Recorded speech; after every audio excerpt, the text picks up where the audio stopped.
Sagad sa mga cards nga atong mapalit sa mga tindahan, gipaagi sa printing.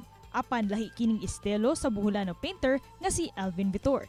Gamit ang iyang paintbrush ug kamot, nakabuhat siya og painting sa mga small-sized cards. Ug sa tibok lalawigan sa Bohol, siya ra usab ang nakabuhat niini.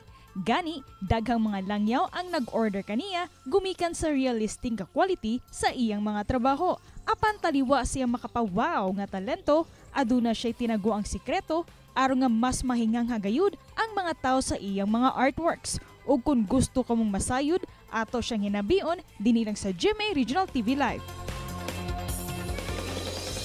Karong buntaga atong makauban ang very talented kaayo nga bulanon artist. Busa let's all welcome Elvin Vitor. Mayong buntag Sir Elvin ug welcome dinhi sa GMA Regional TV Live.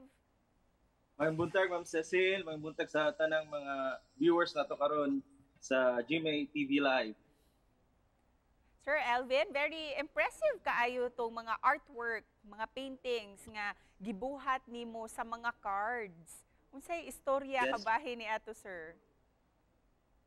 Kana siya mga cards is acrylic on cards na siya. So, kaya mga commission cards na siya.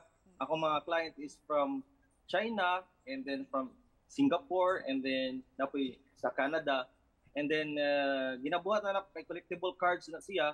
And then mura siya NBA cards nga gina-collect sa mga collectors. And then kuanta usatas mga maybe mga murag pioneer ta diri sa Bohol no sa anang sketch card kay wala pa may nagpauswa diri sa Bohol. So nagpasalamat ko kay na involved pa nga field kay more on canvas ra man jud ko sagaran oil painting. And then karon ning suway tag express sa atong talent through that field sa arts sa collectible cards. Kining mga gihimo nimo nga collectible cards, pila ka oras ang imong gigahin sir sa pagbuhat sa usa lang ka card? Usually jud ma'am ako magama nga cards is like makagama tag 5 to 6 cards every day. Pero it depends on the mood kay napoy usahay nga katong for example nga napoy shortcomings pag niagi nga makagama og cards usara jud ka book sa isa ka adlaw. Kanusa ka nagsugod sir nining pagkahilig nimo sa pagpaint? Nahiligan na akong pagpainting ma'am since when I was a young boy kay sa una kay daot mo kog mata ma'am. So daotan kay kog mata kay I have a high level of myopia na koy kanang ang akong grado sa mata is 1.7. So wala ko'y aid sa contact lens, di murag fog ang akong makita. So sa pagkabata na ko, wala pang ko'y eyeglass and then wala ko'y contact lens. And then moto, I love to watch the colorful lights bitaw sa kanang sa series lights. And then moto ako siyang gi-express into art. Then nakita ko sa akong papa nga mag-drawing. And then moto nahiligan ako nga mag-drawing kay colorful man kay ni mag-drawing. Wow, so murag na-discover nimo imong talento sa painting tungod sa maong sakit sa imuhang mata, sir?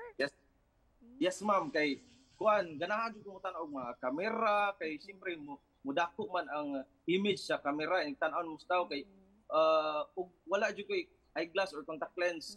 Pero how did you get over anang maong sakita, sir? Unsa tong after that challenge no sa imuhang mata giunsa man nagpa-check up ka para maayo ni?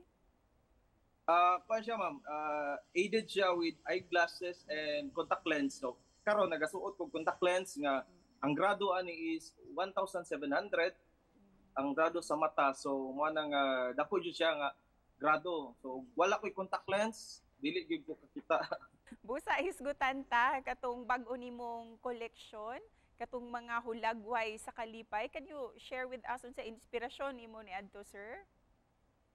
Yes ma'am, katong hulagway sa kalipay, it was made siguro sa post-pandemic nga time kay bagong open ang Bohol karon sa mga tourism kay nagama to na inspire ko to create an impression nga mabalik ang kalipay, no? Mabalik ang kalipay despite the pandemic kay we are so depressed no sa panahon sa pandemic. And then that's why I titled it Hulagway sa Kalipay. And then that was featured on the UK-based magazine. So, Marsag na-feature siya sa 20 artists all over the world. Then, given a chance nga, usa ka Bulano, usa ka Pinoy, natagantag oportunidad nga ma-feature ta sa foreign nga magazine. So Busa isip usa ka artist, Sir Elvin, unsa pa yung mga pangandoy nimo nga i-paint?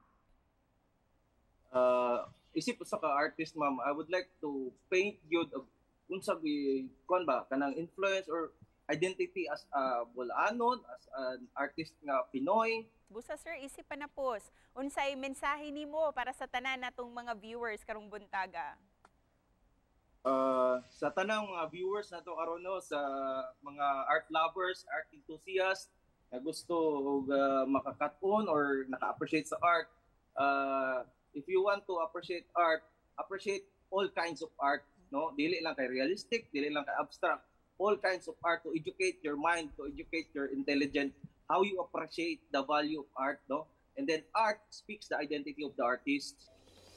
Ug daghang salamat kaayo Sir Elvin ha for sharing your talent and your story with us this morning.